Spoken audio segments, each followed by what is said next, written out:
Welcome back, brothers and sisters. I'm Braden. This is Langley Outdoors Academy, and we are back in the office, baby. Thank you for the well wishes on the vacation. It was awesome, but now we're getting down to business. Even though I was technically on business on vacation. But it doesn't matter, because freedom is important and it waits for no man. So, or woman. So let's get down to the point here, guys. The pistol brace thing. Let's talk about that.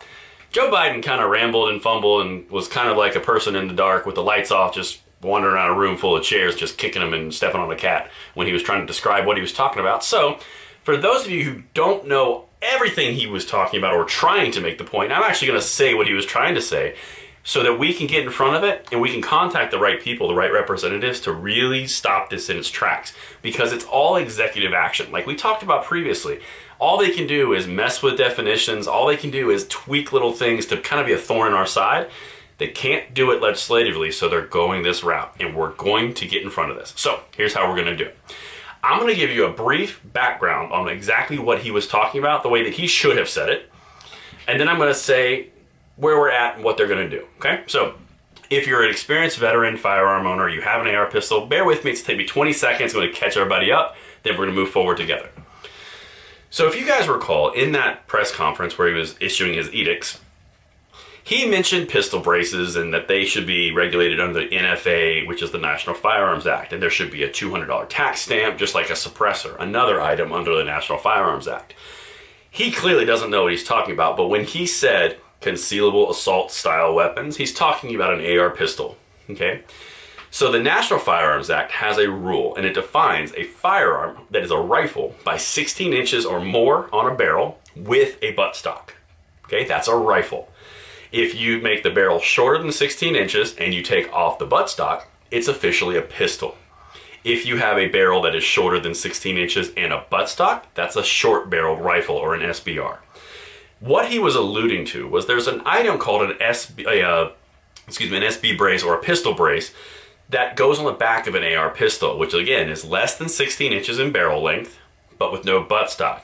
What this device does is it latches to your arm and it basically provides stability, but it's not considered a buttstock, which conforms to the NFA statutes. That's where we're at, okay?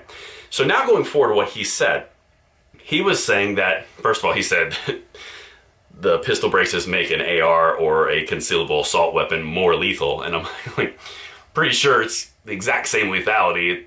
That's completely false. It's not like you add velocity to the to the cartridge or the round when you put a pistol brace on it, but whatever. But the interesting thing here is he actually said a few things that were very, very targeted. And he said he wanted the pistol braces to be aligned under the National Firearms Act. Now, in order to do that, they would have to redefine what a pistol is and redefine what a rifle is. Now, they're going to have a lot of trouble with that because as a part of the executive branch, the ATF and the DOJ, they can't rewrite the laws. They can only interpret the verbiage of the law in a different way or a completely different way or similar way, whatever they want to do.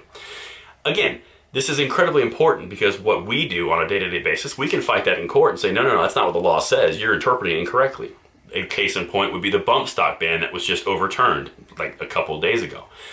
This is where it's going, and this is why this fight is so crucial, is because Biden wants something to be something that's not. So in order to do that, they have to change the terms and definitions inside existing law, which is bending the rules significantly, which is why the judicial system overrules it frequently when they do this. That's where we're going. This is completely going to a court fight. So with the pistols, or the concealable assault weapons of war, basically what's going to happen is Biden said, hey, I want an answer on this in 60 days or a proposal. Now the ATF has to look at what they can do, twist the rules and change verbiage, just like they did with the bump stock ban, then present it as rule and law and interpretation. Then they get sued by the judicial court, the judicial system, and what will basically happen is it will get an injunction, most likely, because it's obviously violating the definition of the law that's been written by Congress. But also it's going to be overturned probably just like the bump stock ban because they don't have the ability to rewrite the law, and that's where it kind of goes.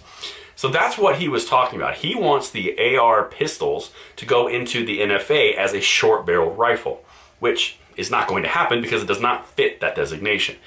That's where we're at. I hope that clears some stuff up. I hope that helps. If it does, Let me know in the comments field below.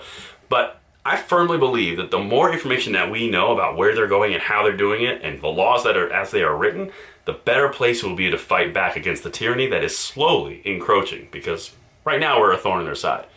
We might as well put this baby to bed. So. But until tomorrow, guys, let me know what you think. I'm Braden. See you later.